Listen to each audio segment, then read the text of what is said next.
अब ये कहा जा रहा है कि ट्रंप जो भी कुछ कर रहे हैं वो इस पीस प्लान के लिए कर रहे हैं। रियल एस्टेट जो है वही कहा जाता है डोनाल्ड ट्रंप के लिए रियल सब्जेक्ट है। खासतौर पर फिलिस्तीनियन अथॉरिटी जो है वो एकीकृत हो, यानी गाजा के इलाके के अंदर भी और वेस्ट बैंक के इलाके के अंदर भी। तो इस पूरे इलाके के अंदर एक पावर गेम चल रहा है और वो पावर गेम है कि कौन किससे कम है।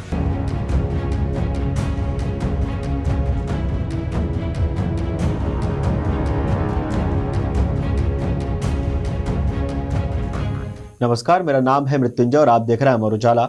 मेरे साथ मौजूद है मेरे वरिष्ठ सहयोगी प्रणय उपाध्याय। आज हम जिस खबर पर बात करने जा रहे हैं वो खबर जुड़ी हुई है इजराइल, हमास, फिलिस्तीन और अमेरिका से। इजराइल और हमास का जो युद्ध है वो रुका है या नहीं रुका है? रुका है तो कहां पे रुका है, और नहीं रुका है तो अभी तक युद्ध चल कहां रहा है? इन सभी बातों पे हम बात करेंगे प्रणय उपाध्याय से। प्रणय। बिल्कुल मृत्युंजय, देखिए ये संघर्ष विराम वैसे भी एक फौरी संघर्ष विराम था। इजराइल के ऊपर दबाव था कि वो अपने बंधकों को रिहा करवाए। हमास के साथ में उसने एक समझौता जरूर किया है, लेकिन गाजा पट्टी के इलाके में किया है। अब जिस चीज पर नजर जमी हुई है वो है जनीन का इलाका, वेस्ट बैंक का इलाका। आप देखिए नक्शे के ऊपर अगर आप देखें तो फिलिस्तीन दो टुकड़ों के अंदर बटा हुआ नजर आता है। एक तरफ गाजा पट्टी है, दूसरी तरफ वेस्ट बैंक का इलाका है। वेस्ट बैंक के इलाके के अंदर फिलिस्तीनियन अथॉरिटी है। फिलिस्तीन के लोग गाजा पट्टी में भी रहते हैं, लेकिन वहां पर हमास है। हमास एक अलग आतंकी या कह लीजिए एक कट्टरपंथी संगठन है, प्लस उसकी राजनीतिक सत्ता भी गाजा पट्टी के इलाके के अंदर चलती है। लेकिन फिलिस्तीन अथॉरिटी जो है वो एक अलग बॉडी है, वहां पर फतह पार्टी है और उसकी एक अलग रिकॉग्निशन है। हमास यूएन में रिप्रेजेंट नहीं करता, लेकिन जो फिलिस्तीनियन अथॉरिटी है तो फिलिस्तीन भी आपस में बटा हुआ है। और अब जो इजराइल ने ऑपरेशन शुरू किया है, जिसकी तस्वीरें आप देख रहे हैं, ये ताजा तस्वीरें हैं, इजराइल के डिफेंस फोर्सेस की तरफ से साझा की गई हैं। साथ ही इस ऑपरेशन को लेकर इजराइल के प्रधानमंत्री बेंजामिन नेतन्याहू की तरफ से ये जो ट्वीट किया गया है, जिसके अंदर कहा गया है कि ऑपरेशन आयरन वॉल जो है वो शुरू किया है इजराइल ने। और किस इलाके के अंदर शुरू किया है? आतंकवादियों के खिलाफ जनिन के इलाके के अंदर ऑपरेशन आयरन वॉल शुरू किया गया है। यानी आप देखिए गाजा के अंदर संघर्ष विराम जरूर हुआ है, लेकिन जो ऑपरेशन है इजराइल का वो अब शुरू हो चुका है जनिन के इलाके के अंदर, यानी वेस्ट बैंक के इलाके के अंदर। वेस्ट बैंक के इलाके के अंदर काफी लंबे समय से तनाव था। और अगर आपको याद हो, इस सारे संघर्ष की जड़ के अंदर जो अल अक्सा मस्जिद को लेकर जो सारा विवाद शुरू हुआ था 2 साल पहले, उसके अंदर भी जो ऑपरेशंस थे, जो रेड की गई थी इजरायली फोर्सेस की तरफ से, वो तो वेस्ट बैंक के इलाके के अंदर ही थी। रामल्ला का इलाका हो, जेरूसलम का इलाका हो, वहां पर कई बार रेड्स की घटनाएं हुई हैं। जनिन के इस इलाके के अंदर इजराइल और हमास के बीच चल रहे संघर्ष के बीच भी जनिन के इलाके के अंदर नवंबर 2024 के अंदर इजराइल के फोर्सेस ने ऑपरेशन किया था, सो कॉल्ड जो एंटी टेरर ऑपरेशन है इजराइल का। यानी इजराइल का कहना है कि जहां भी उसे लगता है कि आतंकी हैं, पनाह ले सकते हैं, हमास के लड़ाके हो सकते हैं या पीआईजे फिलिस्तीन इस्लामिक जिहाद के लड़ाके हो सकते हैं, वहां पर वो रेड करेंगे, ऑपरेशन करेंगे। और इसकी जो तस्वीरें हैं वो कल रात से सामने आने लगी हैं। कई इलाकों के अंदर इजराइल के टैंक अंदर दाखिल हुए हैं। इजराइल के का जॉइंट ऑपरेशन है ये, यानी इसमें इजराइल की डिफेंस फोर्सेस में है, इसके अलावा इजराइल का शिन बेत है। और ये एक तरीके से मैसेज देने की कोशिश है। मैसेज देने की कोशिश ये है कि ना इजराइल हारा है, ना इजराइल दब रहा है, ना इजराइल ने किसी तरीके से कमजोर होकर ये समझौता किया है, बल्कि इजराइल जो है वो दबाव बनाए रखेगा और उसकी जो तोपें हैं उसका मुंह। अब सवाल ये खड़ा होता है कि फिर जो आपने पूछा कि संघर्ष विराम का फिर मायने क्या रह गए? अगर लड़ाई चलनी ही है, इसी तरीके से टकराव होगा तो क्रिया की प्रतिक्रिया होगी और इसके बाद तो ये लड़ाई और भड़क सकती है, तो फिर लड़ाई खत्म कहां हुई? ये बड़ा सवाल है। बड़ा सवाल इसलिए भी है और खासतौर पर जिस समय में ये ऑपरेशन आया है उसे अमेरिका से भी अलग नहीं किया जा सकता मृत्युंजय, क्योंकि जब राष्ट्रपति डोनाल्ड ट्रंप से सवाल किया गया कि क्या आपको लगता है कि इजराइल और हमास के बीच में जो संघर्ष विराम समझौता हुआ है वो स्थायी है, लंबा चल सकता है, तो उन्होंने उस पर शंका जताई थी। उन्होंने कहा कि आई डाउट कि ये बहुत ज्यादा लंबा चलेगा, क्योंकि ये इनके बीच में किए हुए वादे हैं, कितने समय तक चलेंगे मैं नहीं कह सकता, ना मैं गारंटी दे सकता हूं। इसके बहुत मायने हैं, क्योंकि डोनाल्ड ट्रंप ने एक और चीज की है। ये देखिए इसी बीच में हम डोनाल्ड ट्रंप के मुद्दे पर आगे बढ़े उससे पहले मैं आपको बता दूं कि इसी दौरान एक और बड़ी घटना हुई है कि हार्जी हलेवी, जो कि इजराइल के आर्मी चीफ थे, उनका इस्तीफा हुआ है। एक तरफ इस संघर्ष विराम समझौते के बाद इजराइल के भीतर भी बहुत सारी उथल पुथल है। इजराइल के अंदर बेंजामिन नेतन्याहू के ऊपर जहां सवाल उठ रहे हैं, राजनीतिक रूप से उनका विरोध हो रहा है कि उन्होंने गलत समझौता कर लिया। उसके साथ साथ 7 अक्टूबर 2023 को जो हमला हुआ था उसकी जवाबदेही आखिर तय होनी चाहिए, और लगातार ये कहा जा रहा था कि इस ऑपरेशन के बाद उसकी जवाबदेही भी तय हो सकती है। यानी जब संघर्ष विराम हो जाएगा, ये लड़ाई रुक जाएगी, तब ये जो ऑपरेशन है उसके बाद तो अब ये देखिए, I have requested to leave, March 2025 तक वो इस पद को छोड़ देंगे, लेकिन उन्होंने बाकायदा, ये statement by the chief of the general staff, ये लेफ्टिनेंट जनरल हार्जी हलेवी का ये बयान है, ये बयान सामने आया है। यानी एक तरफ ये तनाव चल रहा है, इजराइल के भीतर भी उथल पुथल चल रही है, एक तरफ नया ऑपरेशन शुरू किया गया है। बिल्कुल मृत्युंजय, कई लोगों का ये कहना है कि इजराइल जो है ध्यान भटकाने के लिए, क्योंकि उसकी अंदर घरेलू राजनीति के अंदर भी बहुत सारा जो उथल पुथल है वो चल रही है, तो कहीं ना कहीं बेंजामिन नेतन्याहू ने एक दाव चला है कि इस ऑपरेशन के जरिए ये मैसेज देने की कोशिश की जाए इजराइल के लोगों को कि इजराइल ने दबाव कहीं भी कम नहीं किया है, हमास के खिलाफ उसने घुटने नहीं टेके हैं, बल्कि इजराइल अपना दबाव बनाए हुए है। और ये उस ऑपरेशन की तस्वीरें साझा करके यही बताने की कोशिश की जा रही है। देखिए, ये जो ब्लू लाइट है, ये बताया जा रहा है कि रात के समय में ये ऑपरेशन शुरू हुआ है, और रात को कई इलाकों के अंदर, ये जो तस्वीरें आप देख रहे हैं, इन तस्वीरों के अंदर कई इलाकों के अंदर जो है सड़कें खोद दी गई हैं, बाकायदा बुलडोजर्स के साथ, टैंक्स के साथ में। जो जेनिन का इलाका है, जेनिन का इलाका है कौन सा, ये देखिए, ये है जेनिन का इलाका। ये जेनिन का इलाका, अगर आप इसे जूम आउट करेंगे नक्शे में, तो आपको समझ में आ जाएगा कि जिस इलाके की हम बात कर रहे हैं, दरअसल वो ये इलाका है जो कि वेस्ट बैंक के इलाके के अंदर है। यानी अगर आप इजराइल का नक्शा देखें तो इजराइल के नक्शे के अंदर ये हो गई गाजा पट्टी, ठीक है, और इसके साथ ही ये हो गया वेस्ट बैंक का इलाका। ये जॉर्डन नदी के चूंकि पश्चिम में है, इसलिए इसे वेस्ट बैंक कहा जाता है, और ये जॉर्डन नदी है। तो ये जो पूरा इलाका है, ये वेस्ट बैंक का इलाका है, और इस वेस्ट बैंक के इलाके के अंदर ये है जेनिन, और इस जेनिन के इलाके के अंदर इजराइल ने अपना ये ऑपरेशन शुरू किया है। और इस ऑपरेशन के बाद ही जो सारी सुगबुगाहट है वो चल रही है। जाहिर तौर पर एक और बड़ी चीज हुई है, वो बड़ी चीज भी मैं आपको बता दूं मृत्युंजय। बड़ी चीज ये हुई है कि न केवल इजराइल के फोर्सेस ने ऑपरेशन शुरू किया है, बल्कि इस वेस्ट बैंक के इलाके के अंदर ऐसे बहुत सारे इलाके हैं, ऐसे बहुत सारे सेटलमेंट हैं जो कि इस जगह पर हैं। यहां पर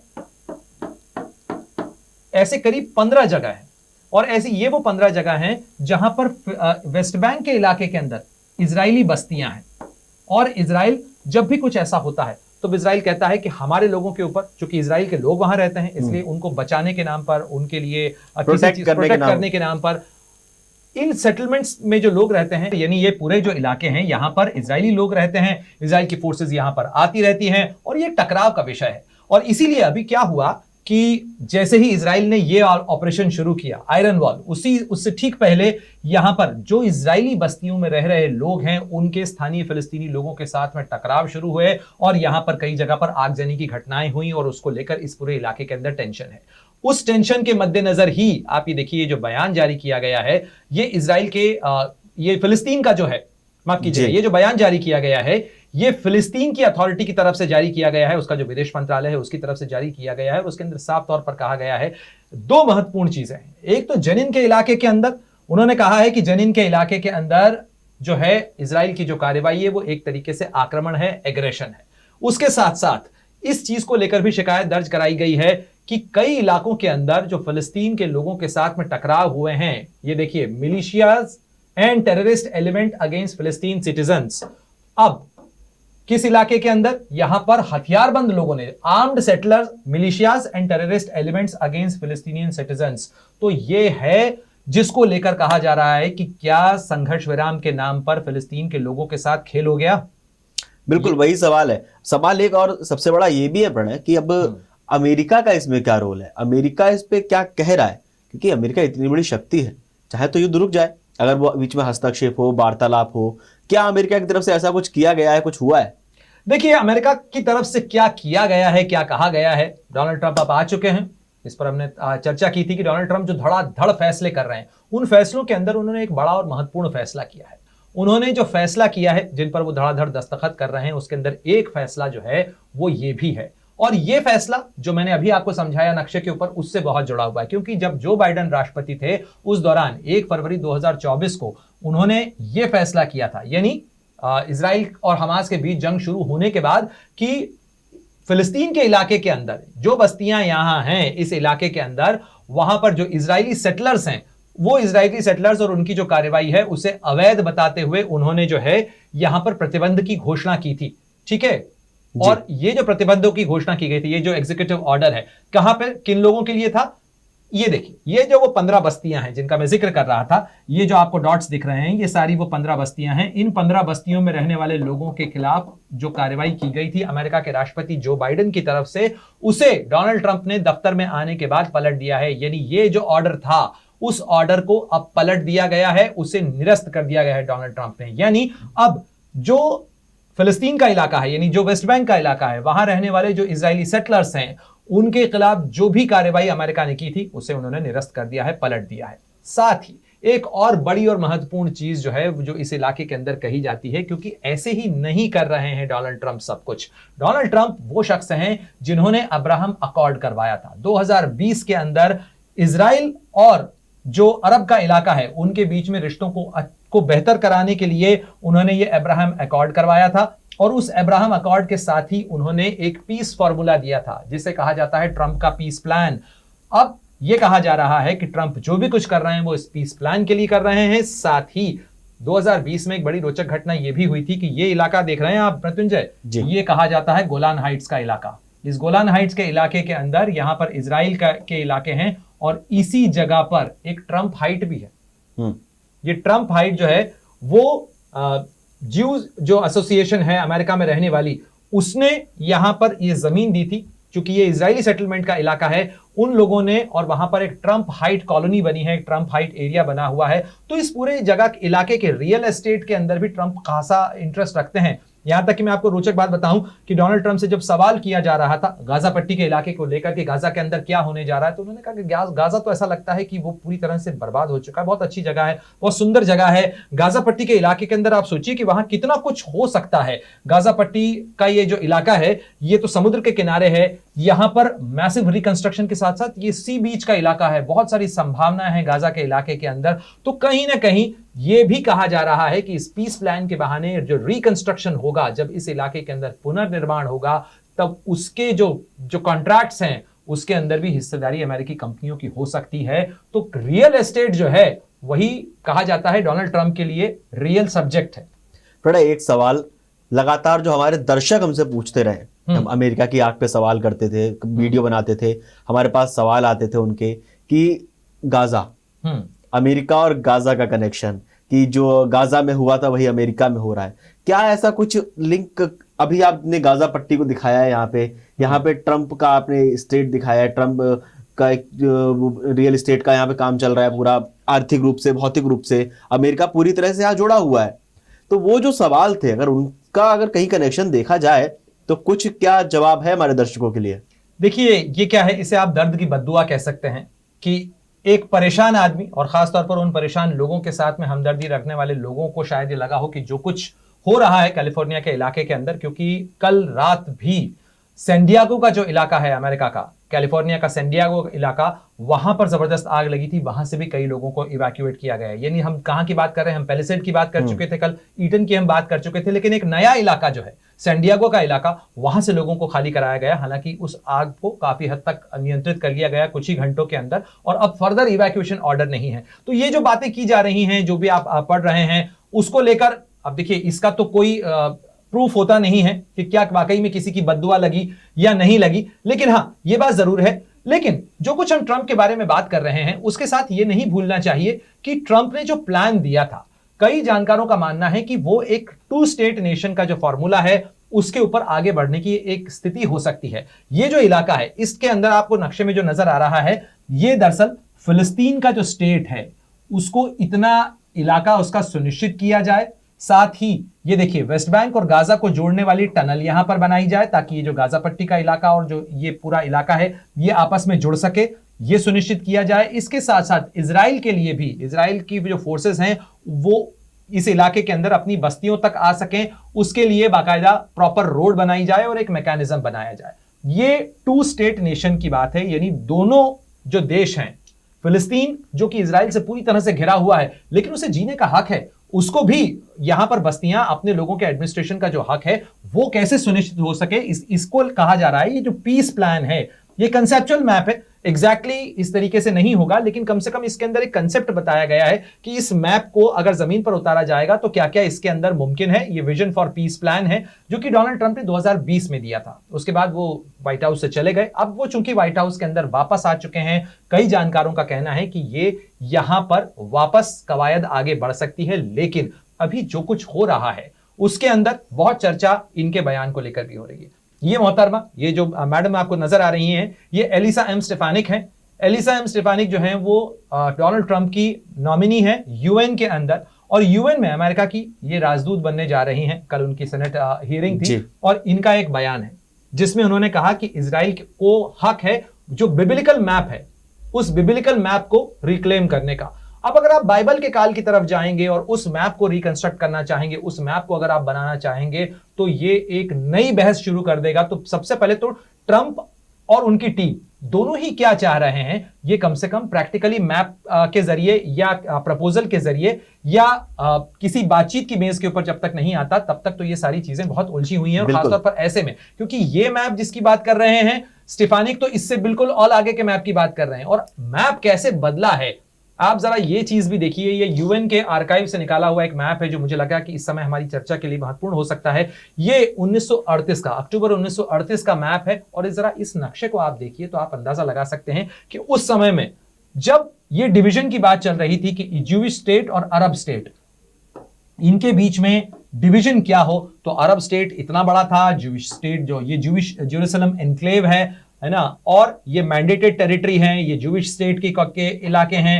ठीक है, ये सारे इलाके जो थे वो तय होने थे। लेकिन उसके बाद जैसा हम कई बार चर्चा करते रहे, नक्शा सालों में बदलता चला है। और अब भी जो कुछ हो रहा है उसके अंदर भी लगातार ये कहा जा रहा है कि क्या ये एक बार फिर नक्शा बदलने की कवायद है, क्योंकि अब फिलिस्तीन का इलाका इतना घट चुका है। और अभी अगर आप वास्तविकता में नक्शे के ऊपर देखें तब तो यहां पर भी आपको नजर नहीं आ रहा। देखिए, पीस प्लान के अंदर अगर आप देखेंगे तो यहां पर जो इंफ्रास्ट्रक्चर है, ये जो ग्रीन इलाका है वो आपको नजर आ रहा है फिलिस्तीनियन मेजर रोड्स, ये ना, ये फिलिस्तीन का इलाका बताया जा रहा है।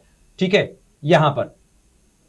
लेकिन अब फ्यूचर स्टेट फॉर फिलिस्तीन, ये इलाका जो अभी नहीं है, ये देने की बात चल रही है कि यहां पर वो बस्तियां बसाई जा सकेंगी और एक पूरा जो स्टेट है वो कार्व आउट हो जाएगा। लेकिन ये पूरा स्टेट घिरा रहेगा इससे, यानी इजराइल चारों तरफ से हावी होगा इस स्टेट के ऊपर। और अब क्या इस पीस फॉर्मूले पे बात हो सकती है, ये कहना अभी फिलहाल मुश्किल है। लेकिन मतलब सारे लोग इसी चीज की चर्चा कर रहे हैं। चीज होगी जैसा आपने वो 1938 का नक्शा दिखाया, बिल्कुल कि उस समय जितनी जगह इजराइल के पास थी उतनी अब दूसरे लोगों के पास बची है। देखिए, नक्शा तो इतनी तेजी से बदला है। हमने इस पिछले वीडियो के अंदर इसके ऊपर भी चर्चा की थी कि नक्शा 1947 से लेकर आज तक अगर आप बात करें तो इस पूरे इलाके का नक्शा बहुत तेजी से चेंज हुआ है। बहुत सारे इलाके इसके अंदर घटते चले गए हैं जो कि एक समय में फिलिस्तीन के पास थे या अरब स्टेट के पास थे। लेकिन ये जो सारे जो सेटलमेंट्स हैं, ये भी आप देखें अगर, तो ये जो इजरायली सेटलमेंट्स का इलाका है ये यहां पर कैसे बढ़ा है और इसको लेकर एक टेंशन है। लेकिन अब पीसफुल को एग्जिस्टेंस की बात है, वो कैसे आती है, इसमें एक बहुत बड़ी भूमिका इस संघर्ष विराम के अंदर कतर के जो विदेश मंत्री हैं उनकी है। और कतर के विदेश मंत्री, कतर के जो प्रधानमंत्री हैं, उनकी जो भूमिका है वो बहुत महत्वपूर्ण है, क्योंकि उन्होंने एक बहुत महत्वपूर्ण चीज कही है। उन्होंने ये कहा है कि कतर चाहता है कि खासतौर पर फिलिस्तीनियन अथॉरिटी जो है वो एकीकृत हो, यानी गाजा के इलाके के अंदर भी और वेस्ट बैंक के इलाके के अंदर भी एक ही फिलिस्तीनियन अथॉरिटी हो।